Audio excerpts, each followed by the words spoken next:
Assalamualaikum warahmatullahi wabarakatuh. Salam sejahtera untuk kita semua. Shalom, Santi, Santi, Santi, Santi Om.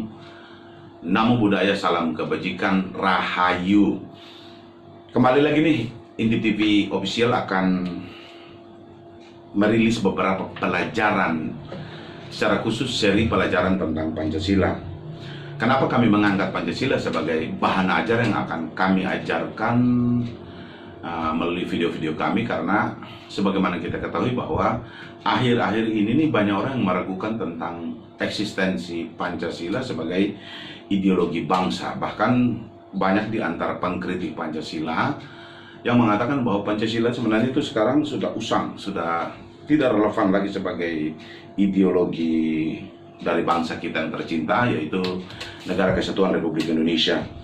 Nah, tema-tema yang akan kami bahas ini, kami tidak berusaha untuk mengajari teman-teman semua tentang Pancasila, tetapi anggaplah ini merupakan salah satu refleksi kami sebagai pecinta Pancasila, sebagai anak-anak dari Ibu Pertiwi Indonesia tercinta ini.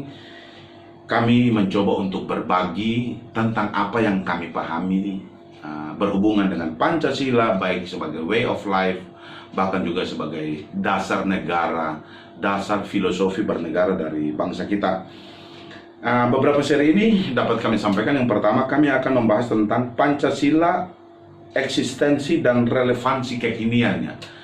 Ini di video pada tema pertama ini kami berusaha untuk memberikan pemahaman kepada kita bagaimana kita mengamalkan Pancasila baik dalam konteks kehidupan kita sebagai bangsa saat ini, kini, di zaman kita, bahkan lebih daripada itu juga sebagai salah satu bagaimana sih kita mewujudkan Pancasila sebagai self building dalam rangka untuk membangun diri kita sebagai anak-anak bangsa, sehingga benar-benar Pancasila itu tertanam dalam hati kita sebagai anak bangsa dalam konteks kita saat ini, kekinian, sehingga dapat memberikan jawaban terhadap kemultidimensian persoalan yang dihadapi oleh bangsa kita.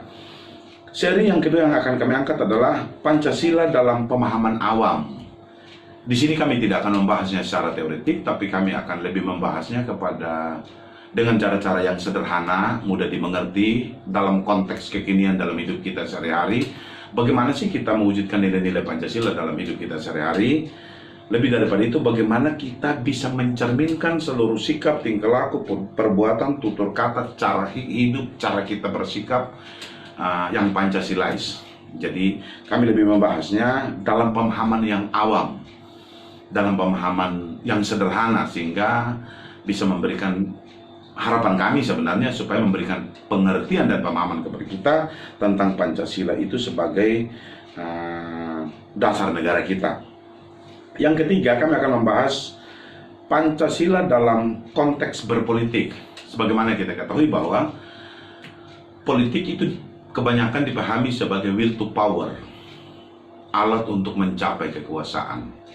Dalam konteks Pancasila, apakah politik itu sebagai will to power dalam konteks untuk mendapatkan kedudukan, dan bagaimana seharusnya kita berpolitik dalam konteks Pancasila? Ini menjadi pembahasan kami pada seri yang ketiga video kami yang akan kami tayangkan nanti, dengan harapan dapat memberikan pendidikan politik praktis yang Pancasilais kepada setiap kita yang mendengarkannya, dapat menjadikan Pancasila itu sebagai etika politik, dasar-dasar dari etika politik dan praktik politik kita, sehingga dalam konteks berpolitik di Indonesia, kita berpolitik menurut ideologi kita, itu Pancasila. Yang keempat yang akan kami bahas di sini adalah Pancasila dalam konteks membangun ekonomi dan kesejahteraan. Ini penting. Kenapa? Negara kita ini adalah negara yang besar.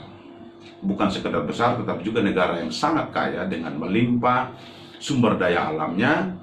Lalu bagaimanakah kita membangun ekonomi kita dan kesejahteraan kita? Seperti yang disampaikan dalam tujuan bernegara, itu mewujudkan masyarakat yang adil dan makmur, yang merata material dan spiritual dalam konteks Pancasila. Itu yang akan kami bahas pada seri yang keempat dari pelajaran yang akan kami sampaikan.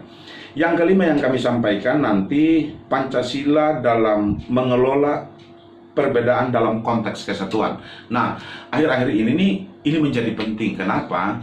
Karena banyak hoax, banyak orang yang mulai menanamkan ideologi lain, mulai meragukan Pancasila, bahkan menganggap Pancasila itu usang, sehingga diganti dalam konteksnya sebagai ideologi negara. Nah, di sini kami akan bahas bagaimana kehadiran Pancasila itu dalam mengelola kepelbagaian orang Indonesia, dalam berbagai perbedaan orang Indonesia, dalam konteks kesatuan kita dalam bingkai Negara Kesatuan Republik Indonesia. Kita akan belajar menurut Pancasila seperti apa sih sebenarnya mengelola perbedaan itu, bagaimana sih saya menyikapi perbedaan yang ada, bagaimana sih saya memperlakukan, bertindak, berbuat dalam kerangka perbedaan-perbedaan yang ada, tetapi tidak melunturkan konteks dan konsep kesatuan kita sebagai bagian yang terintegrasi dan tidak dipisahkan dalam konteks Negara Kesatuan Republik Indonesia. Itu yang akan kami bahas pada seri yang kelima. Yang keenam nanti kami akan membahas tentang Pancasila dalam konteks pembangunan sumber daya manusia. Sebagaimana kita tahu bahwa bangsa yang besar adalah bangsa yang memiliki sumber daya manusia yang tinggi.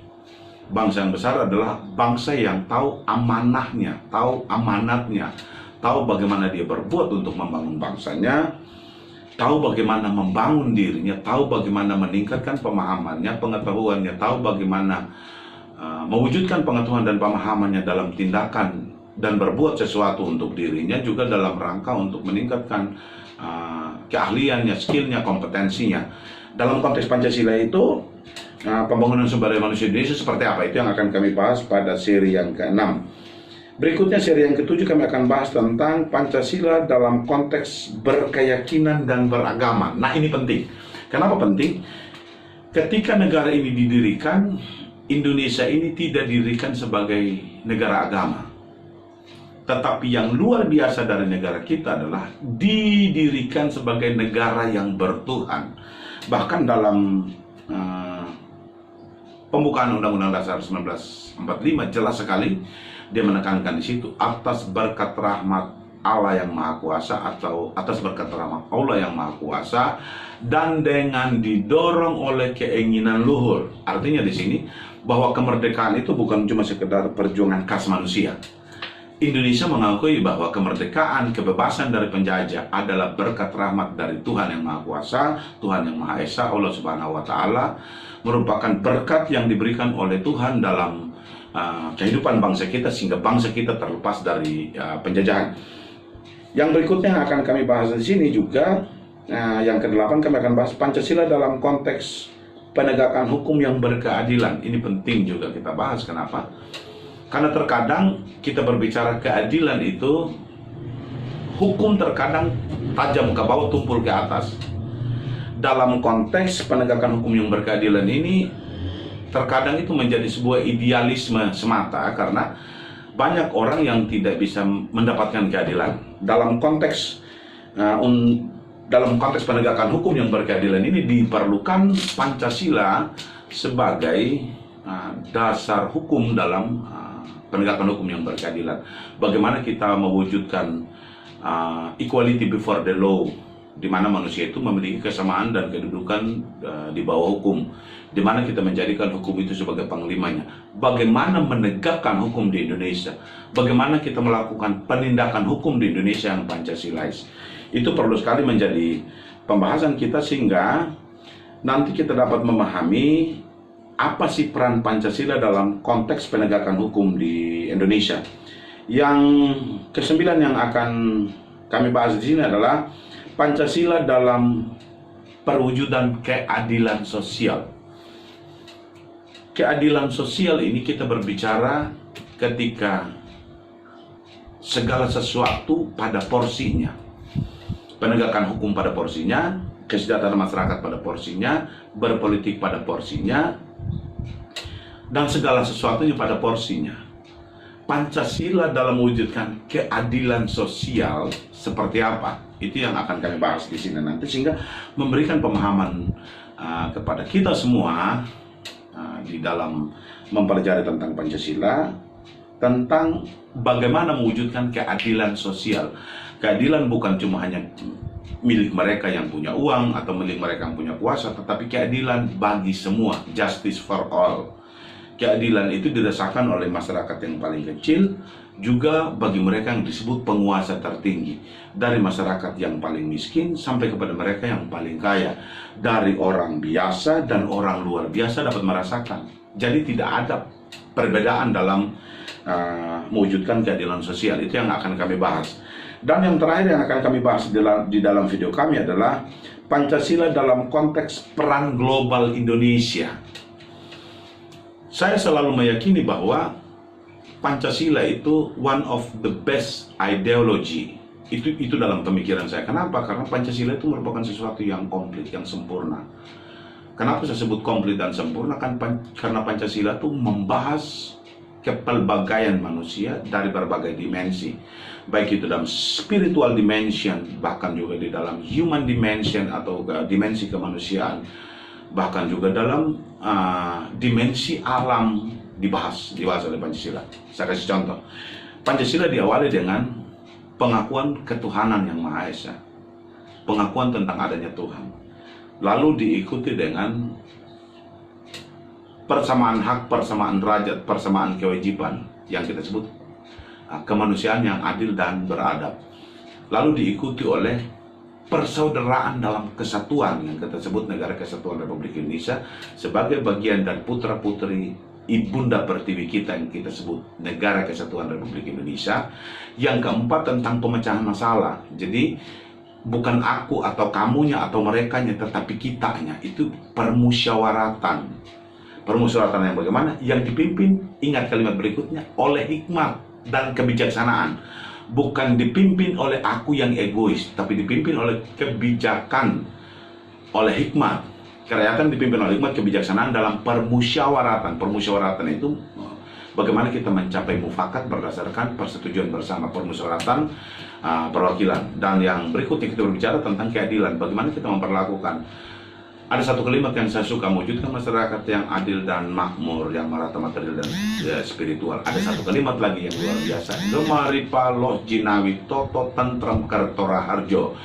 Itulah Pancasila. Nah, oleh Soekarno sebagai bapak pendiri bangsa ini, sebagai proklamator kita, atau orang yang pertama kali disebut sebagai yang pertama kali memperkatakan Pancasila. Kalau Soekarno sendiri mengatakan bahwa Pancasila itu sudah ada sebelum Indonesia dimerdekakan.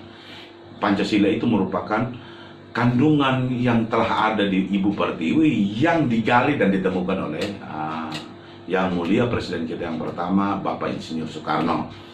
Itulah pelajaran-pelajaran yang akan kami sampaikan dalam 10 seri pelajaran yang berhubungan dengan Pancasila. Harapan kami teman-teman dapat menyimaknya.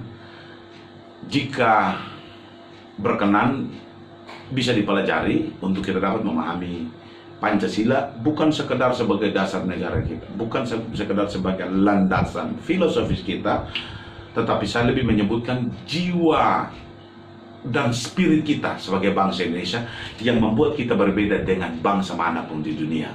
Ingat kata Gus Muafik, di Eropa itu satu suku terdiri dari berbagai bangsa, tapi di Indonesia terdiri dari berbagai suku, hanya satu bangsa. Salam Pancasila, merdeka.